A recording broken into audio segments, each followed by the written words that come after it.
गई, मिटा दें। यह आपका पूरा भाग था, मादा भाग। तो मैंने अच्छे तरीके से फिगर बनाकर उसको समझा दी। अब हम पढ़ेंगे गुरु बीजाणु धानी। जैसे कि हमने लघु बीजाणु पढ़ी थी, वैसे गुरु बीजाणु पढ़ेंगे।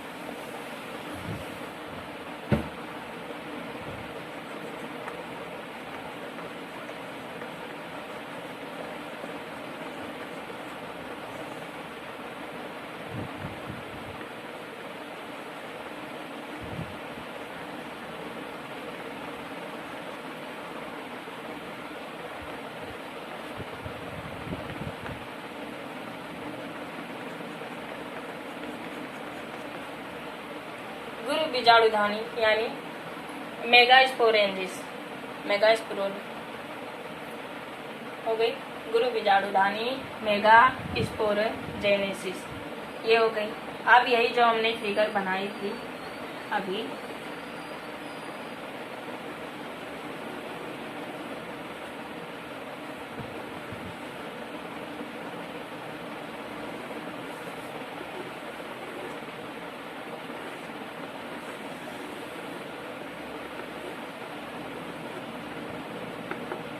ठीक है।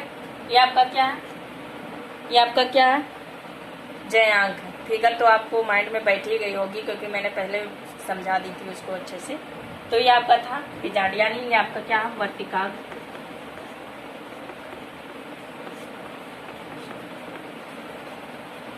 स्टिग्मा, ये आपकी क्या है, वर्तिका।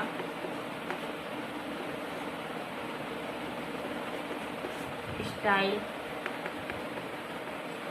ये आपका क्या है, अंडाशय। ओवरी, ठीक है। ये आपका क्या है, बीजाणु। इसके अंदर क्या होता है, इसके अंदर क्या होता है, एक कोशिका उपस्थित है। क्या होती है, एक कोशिका उपस्थित है। इसी कोशिका को हम क्या बोलते हैं, अधोस्तरीय कोशिका। क्या बोलते हैं, अधोस्तरीय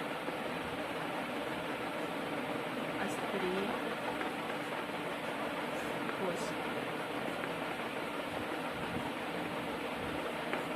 क्या बोलते हैं बाबू, अधोस्तरीय कोशिका। फिर यह विभाजन होकर कितनी कोशिका का निर्माण कर लेंगे, दो कोशिका का। कितनी, दो। एक क्या होगी, ये विभाजन करके इसमें अर्धसूत्री विभाजन होगा और दो कोशिका का निर्माण कर लेंगे।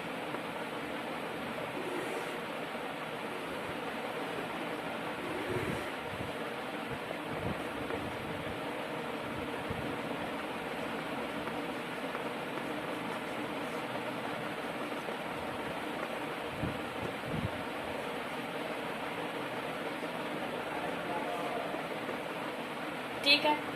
एक क्या बनाएंगी, बीजाणु, बीजाणु जनन कोशिका।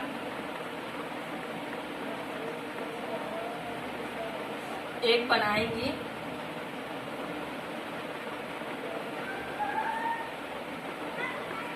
द्वितीय कोशिका।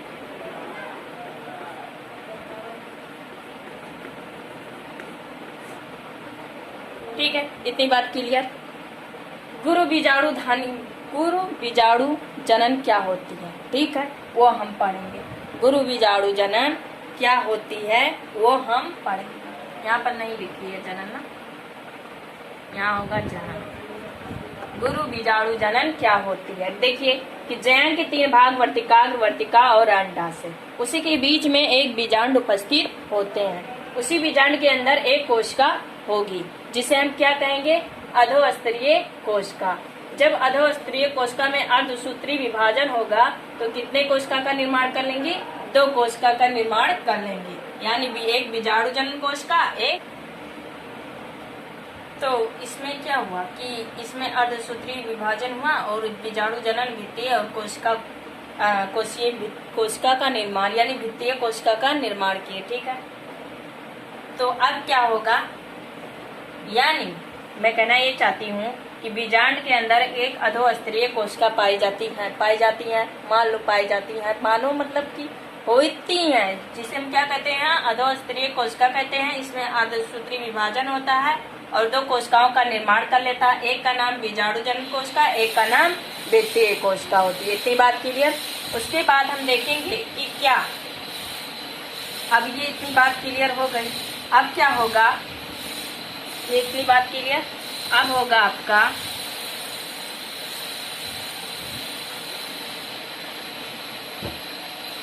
इस बीजांड की एक संरचना देखेंगे, ठीक है।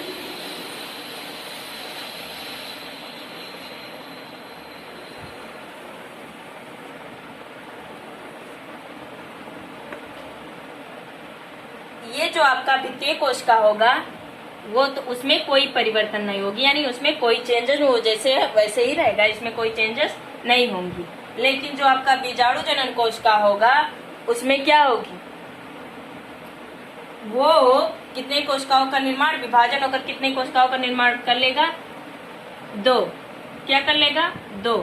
फिर 2 से कितने कोशिकाओं का निर्माण होगा, 4। तो यहाँ कितने हो जाएंगे, 4 कोशिका, 1 2 3। यानी बाबू इसमें बीजाणु जनन कोशिका में ये विभाजन होकर 2 कोशिका और 2 से 4 कोशिकाओं का निर्माण कर लेंगे। तो इनमें से तो 3 अक्रिय होंगे, यानी क्रियाशील नहीं होंगे, अक्रियाशील होंगे, और एक आपका जो होगा वही अक्रिय मतलब क्रियाशील होगा, और 3 बाकी जो कोशिकाएं होंगी वो नष्ट हो जाएंगी, वो अक्रियशील होंगी, उसमें कोई क्रियाशील नहीं होगा। जो अब बाकी बचा आपका एक, उसी में ही वो आपका क्रियाशील होगा, उसमें ही समसूत्री विभाजन होगा और 2 से 4 कोशिका ऐसे निर्माण करेंगे। तो दूसरा देखेंगे, ये आपका पहला था। अब दूसरे में देखेंगे,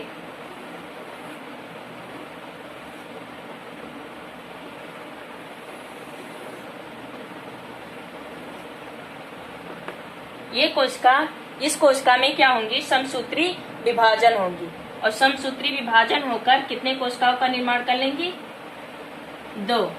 एक कोशिकाएं 2 कोशिकाओं का निर्माण कर लेंगे, कितने, 2 कोशिकाओं का।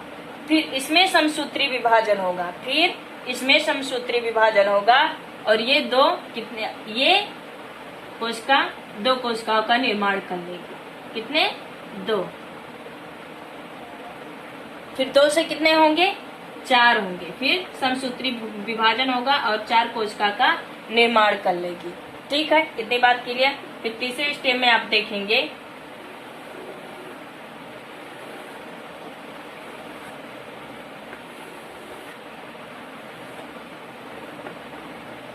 तीन कोशिका तो इधर निभाग की ओर चली जाएंगी और एक कोशिका एक केंद्रक में आ जाएगी, और ये 3 कोशिका बीजांड की ओर चली जाएंगी और एक कोशिका केंद्रक में चली जाएंगी। तो ये फिगर आपने कहीं देखा, जब हम जयांक पढ़ाते समय यही तो आया था। कैसे आया था, पता चला कि कैसे आया था।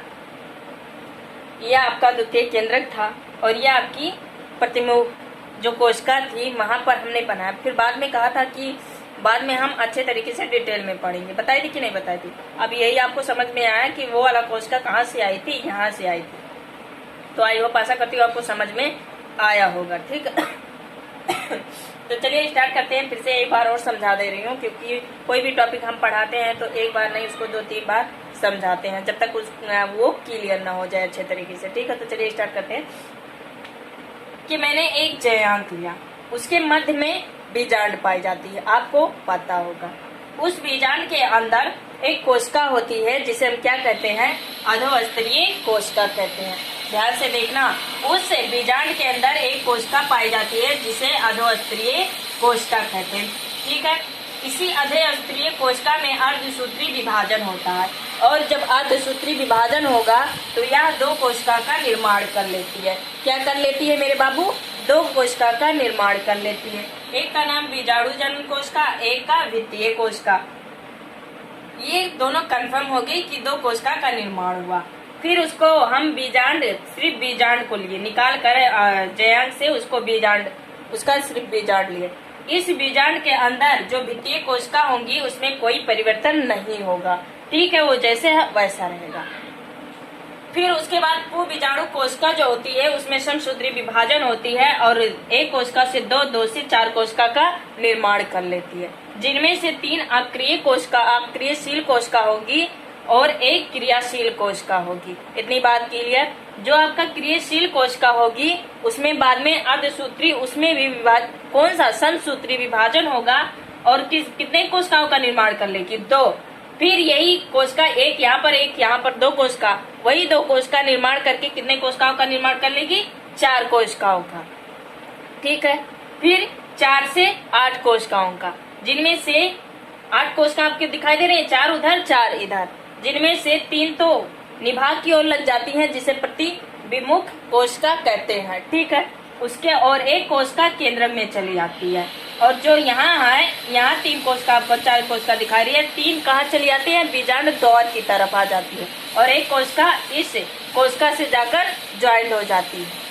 ठीक है। इतनी बात क्लियर, जिसे हम द्वितीय केंद्रक बोलते हैं। यानी कोशिकाओं की संख्या कितनी है? कोशिकाओं की संख्या मेरे बाबू 7 है, लेकिन केंद्रक की संख्या कितनी है?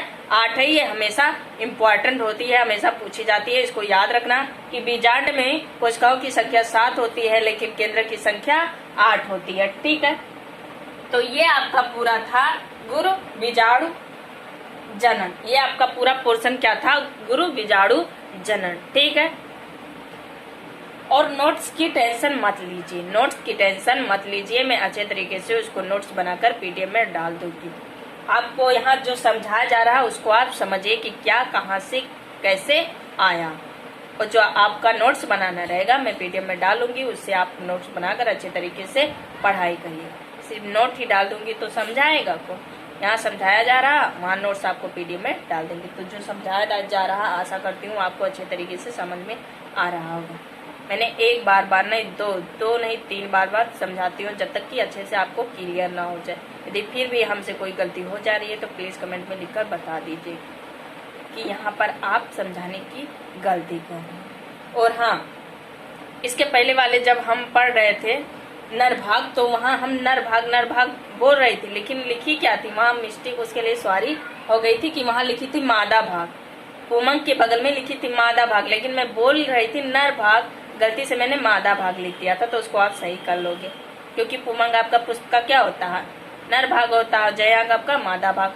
तो आपका नर भाग और मादा भाग अच्छे से डिटेल में आपका कंप्लीट हो गया। अब आपकी पारी आती है प्रागण। प्रागण क्या होती है? ठीक है, तो वो जानेंगे। तो यदि लिखना चाहें तो आप लिख लें। तो ये पूरा पोर्शन तो आपको पता हो गया। अब इसके बाद जो आपका टॉपिक्स आएगा वो आपका होगा प्रागण। क्या होगा? प्रागण। फिर आएंगे कृत्रिम जनन, जो कि हम अगले वाले वीडियो में पढ़ेंगे। ठीक है। तो आज के वीडियो में इतना ही। तब तक जो पढ़ाया जा रहा है उसको आप अच्छे से घर पर पढ़िए और रहिए। तो आशा करती हूँ आपको ये समझ में आया कि नहीं आया होगा। ठीक है। तो आप लिख चुके हैं?